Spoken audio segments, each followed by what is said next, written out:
بات کر دی تھی کہ دین کا وہ تصور جو درست تصور ہے اس میں عقل کو بھی بڑی اہمیت حاصل ہے، نقل کو بھی بڑی اہمیت حاصل ہے، دین کے اس تصور کے تحت روایت بھی بہت اہمیت رکھتی ہے، درایت بھی اپنی جگہ پر مسلم الثبوت ہے۔ گویا دین کا اعتدال پسندانہ تصور یہ ہے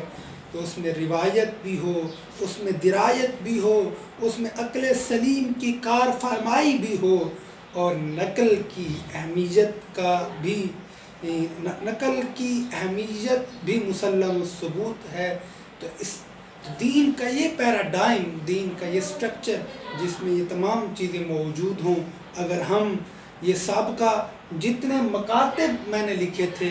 ان میں سے اگر دیکھیں تو بہترین جو ہمیں امتزاج نظر آتا ہے ان تمام کا، تو وہ اہل سنت کے اندر نظر آتا ہے۔ اہل سنت دین کا وہ بہترین تصور، دین کا وہ بہترین کنسپٹ یا دین کی وہ تعبیر جسے ہم دین کی درست تعبیر کہہ سکتے ہیں، دین کا وہ تصور جو درست تصور ممکن تھا، تو وہ اہل سنت کے اندر تھا۔ اب یہ اہل سنت کی تعبیر، لفظ اہل سنت کی جو ترکیب ہے، یہ اگرچہ بعد کی صدیوں میں پیدا ہوئی، یہ اس کو اب ذہن میں رکھیے گا، اہل سنت کے لفظ کا استعمال اہل بدعت کے مقابلے کے طور پر تھا۔ مطلب کہ اہل سنت جمہور امت اپنے آپ کو مسلمان ہی کہتی تھی، کوئی ان کی امتیازی حیثیت نہیں تھی، ہر ایک مسلمان ہوتا، مگر جب یہ اہل بدعت کے مکاتب، اہل بدعت کے مذاہب اور فرق نے اپنا انفرادی وجود کو منوانے کے لیے، کوئی معتزلہ کہلا رہا تھا خود کو، کوئی خارجی کہلا رہا تھا، کوئی رافضی کہلا رہا تھا، کوئی کرامی کہلا رہا تھا، کوئی کرامتی کہلا رہا تھا، کوئی مرجعیہ بنا ہوا تھا، کوئی قدریہ بنا ہوا تھا۔ جب بھی کسی سے سوال کیا جاتا بھئی تم کون ہو، مسلمان ہو، تو آگے پھر سوال یہ ہوتا کون سے مسلمان ہو، خارجی ہو، قدری ہو،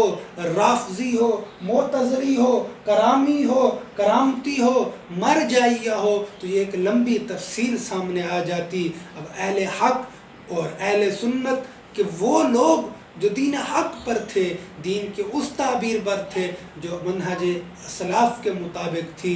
جو روایت اور درایت کے مطابق تھی، اب ان سے جب پوچھا جاتا وہ کہتے تھے ہم تو جناب مسلمان ہیں، تو لوگ ان کو طعن و تشنیع کرتے، ان پر جملے کستے۔ تو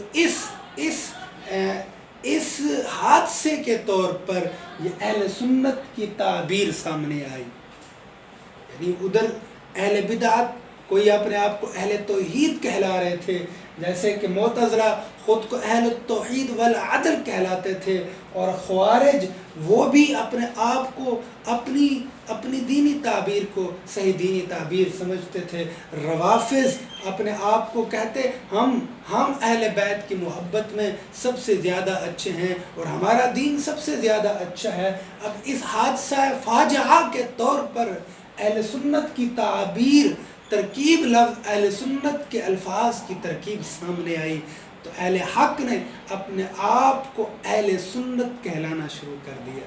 تو یہ اہل سنت دراصل اس حادثہ کے طور پر یہ ترکیب سامنے آئی، وگرنہ امت کا کثیر طبقہ جس موقف پر تھا، دین کی جو تعبیر پیش کر رہا تھا، وہی اہل سنت تھے، وہی دین حق پر مبنی تھے۔ اور یہ قلیل طبقہ اپنے آپ کو کیونکہ ایک نئی شناخت سے، جدیدیت کی ایک نئی علامت سے، جدید نام سے، جدید اسلام کی پیشکش کے ساتھ اپنے آپ کو کیونکہ یہ متعارف کرا رہے تھے، اور ہر جدید لذیذ ہوتی ہے، اس کے تحت لوگ ان کی طرف زیادہ جا رہے تھے، تو امت کے اجماعی فیصلے نے امت نے اپنے لیے اہل سنت کی تعبیر اختیار کی۔ اہل سنت کی اس تعبیر کے تحت کئی مکاتب، مطلب کہ سب سے پہلے فقہا بھی اہل سنت میں سے ہیں، اور میں وضاحت کر چکا ہوں کہ فقہا سے مراد یہاں احناف ہیں اور ماتریدیہ ہیں۔ دوسرے نمبر پر محدثین، یہ بھی اہل سنت میں شامل ہیں۔ محدثین سے میں وضاحت کر چکا ہوں، محدثین کا وہ طبقہ بھی شامل ہے جو صرف روایات کو جمع کیا کرتا تھا، اور وہ طبقہ بھی شامل ہے جنہیں بعد ازاں ہم شوافع، مالکیہ اور حنبلیہ کہتے ہیں۔ اسی طرح صوفیاء کے وہ مشارب بھی شامل ہیں جو منہج اہل سنت کے قریب ہیں، چاہے وہ قادریہ ہوں، چشتیہ ہوں، سہروردیہ ہوں، نقشبندیہ ہوں، یا اس سے پہلے جب یہ مشارب ابھی وجود میں نہیں آئے تھے، اس سے پہلے جو صوفیاء تھے وہ بھی اسی کے تحت داخل ہیں۔ اور آخر میں متکلمین، یہ بھی منہج اہل سنت میں شامل ہے، لیکن متکلمین سے مراد مطلق متکلمین نہیں ہے، کیونکہ مطلق متکلمین کا آغاز معتزلہ سے ہوتا ہے۔ ہاں، اس میں اشاعرہ شامل ہیں، یعنی اشاعرہ بھی اہل سنت میں ہی شامل ہیں، اور اہل سنت کا بہت بڑا مکتب فکر ہے امت کے۔ یہ ہم جو گفتگو کر رہے ہیں یہ تیسری اور چوتھی صدی کی بات کر رہے ہیں۔ ہاں، بعد ازاں جب امام غزالی کا دور آیا، امام راضی کا دور آیا، اس کے بعد بڑے بڑے ائمہ پیدا ہوئے، اس میں اب اشاعرہ اور ماتریدیہ کی ترکیب جو ہے وہ مل گئی، ان دونوں کا امتزاج ہو گیا۔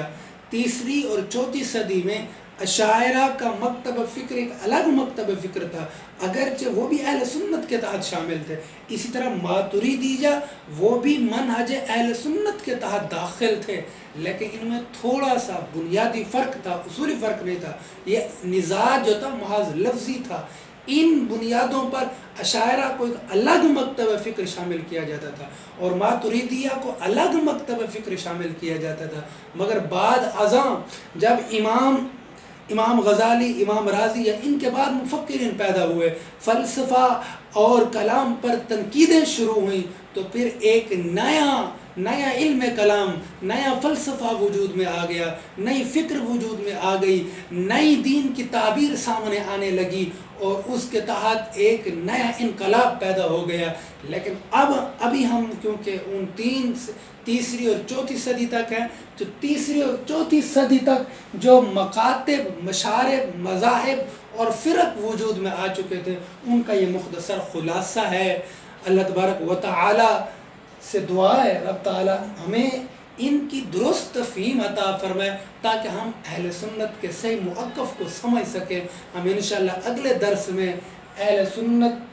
ماتریدیہ اور اشاعرہ پر کلام کریں گے تاکہ ہم اپنے موضوع کی طرف جلد از جلد پہنچیں۔ اور یہ ایک مختصر اجمالی خاکہ ہے، وگرنہ ان تمام میں تفصیلات ہیں، وہ انشاءاللہ جو میں دوسرے دروس لیکچر کروں گا، جو دوسرے دروس ریکارڈ کراؤں گا، ان میں جو کہ فلسفہ اور کلام کے نام سے ہوں گے، ان میں یہ ساری تفصیلات، ان تمام مذاہب و فرق کی تاریخ، ان کے نظریات کا جائزہ، وہ تمام اس میں شامل ہوگا۔ اگرچہ اس میں بھی یہ جو ہم ابھی دروس کر رہے ہیں اصول الدین میں بھی جہاں ان کے نظریات، ان کے موقف آئیں گے، وہاں بڑی تفصیل سے ہم بحث کریں گے اور ہم بتائیں گے کہ صحیح موقف کیا ہے، اور اہل سنت اپنے صحیح موقف پر قائم ہیں، اور اہل سنت جس موقف پر کھڑے ہیں وہی صحیح موقف ہیں۔ اللہ تبارک و تعالی سے دعا ہے رب تعالی ہمیں دین کا درست تصور اور دین کی درست تعبیر کو سمجھنے کی توفیق عطا فرمائے۔ وما علیہ الا البلاغ المبین۔